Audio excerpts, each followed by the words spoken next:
जय माता दी। राधे राधे।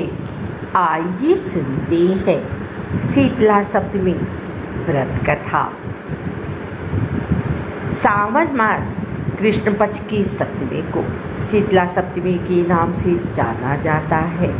इस दिन माता शीतला की पूजा होती है। फिर अगले दिन शीतला अष्टमी यानी बसौड़ा पर्व मनाया जाता है।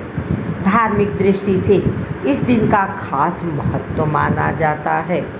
इस दिन माँ शीतला को बासी भोजन का भोग लगाने की परंपरा है। धार्मिक मान्यता के अनुसार शीतला माता की पूजा से महामारियों से रक्षा होती है। कहते हैं जो व्यक्ति शीतला सप्तमी पर व्रत रखता है और माता शीतला की विधि विधान से पूजा करता है, उसे चेचक, बुखार, फोड़े फुंसी और आँखों से जुड़ी समस्याओं से छुटकारा मिल जाता है। शीतला सप्तमी पर व्रत रखने वाले लोग जरूर सुने यह कथा।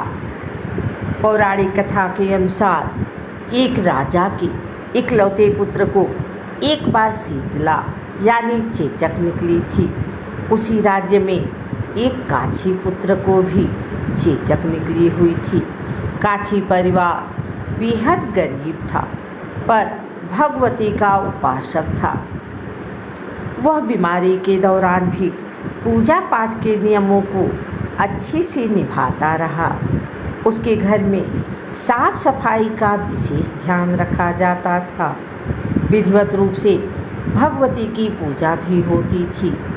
उस घर में नमक खाने पर पाबंदी थी। यहाँ तक कि सब्जी में छौंक भी नहीं लगता और न ही ज़्यादा भुनी तली चीज़ें खाता था।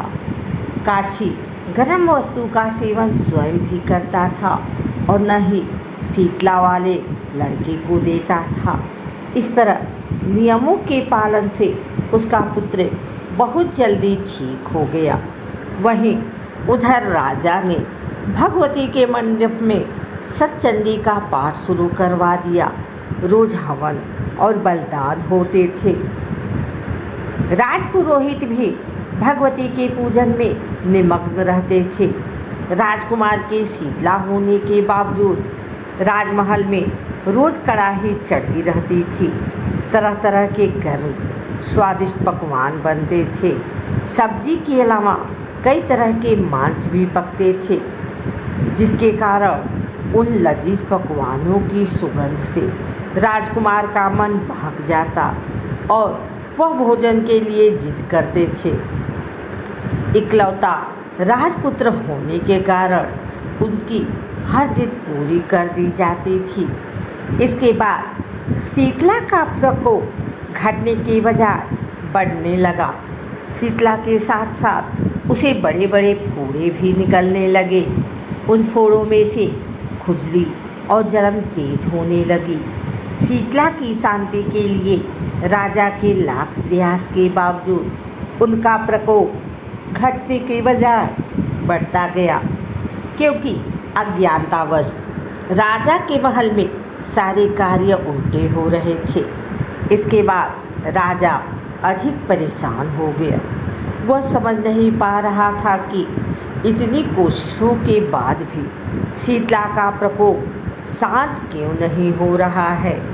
फिर एक दिन राजा के गुप्तचरों ने बताया कि काछी पुत्र को भी शीतला निकली थी, लेकिन वह अब बिल्कुल ठीक हो गया है।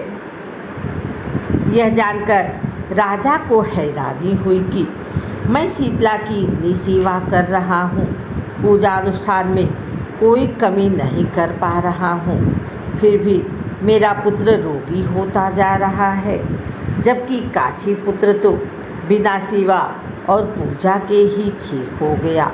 यह सोचते सोचते उसे नींद आ गई। तभी श्वेत वस्त्रधारी भगवती ने राजा के स्वप्न में दर्शन देकर कहा, हे राजन, मैं तुम्हारी सेवा से प्रसन्न हूँ, इसीलिए तुम्हारा पुत्र अभी जीवित है। इसके ठीक न होने का कारण यह है कि तुमने शीतला के समय पालन करने वाले नियमों का उल्लंघन किया है। तुम्हें इस हालत में नमक पर पाबंदी लगाना चाहिए। नमक से रोगी के फोड़ों में खुजली बढ़ जाती है। बिना छौंक वाली सब्जियों का सेवन करना चाहिए, क्योंकि छौंक के गंध से रोगी का मन ललचाता है। इसके अलावा रोगी को किसी के पास आना जाना भी नहीं करना चाहिए। इससे रोगों का संक्रमण फैलता है। अतः इन नियमों का पालन करोगे तो तुम्हारा पुत्र अवश्य ही ठीक हो जाएगा। विधि समझाकर देवी अंतर्ध्यान हो गई। सुबह उठते ही राजा ने देवी की आज्ञा अनुसार सब नियमों का पालन करना शुरू कर दिया। इससे राजकुमार की सेहत में भी सुधार नजर आया। वह अंततः ठीक हो गया। शीतला माता की पूजा के अलावा इस दिन भगवान श्री कृष्ण और माता देवकी की विधिवत रूप से पूजन करके मध्यकाल में सात्विक चीज़ों के भोग लगाने की मान्यता है। इस तरह पूजन और कथावाचन से पुण्य की प्राप्ति और कष्टों का निवारण होता है। अगर आपको हमारी वीडियो अच्छी लगी हो तो इसे लाइक करें, कमेंट करें, शेयर करें। हमारे चैनल को सब्सक्राइब करके बेल नोटिफिकेशन ऑल पर सेट कर लें, ताकि आगे आने वाली वीडियो सबसे पहले आप तक पहुंच सके। धन्यवाद।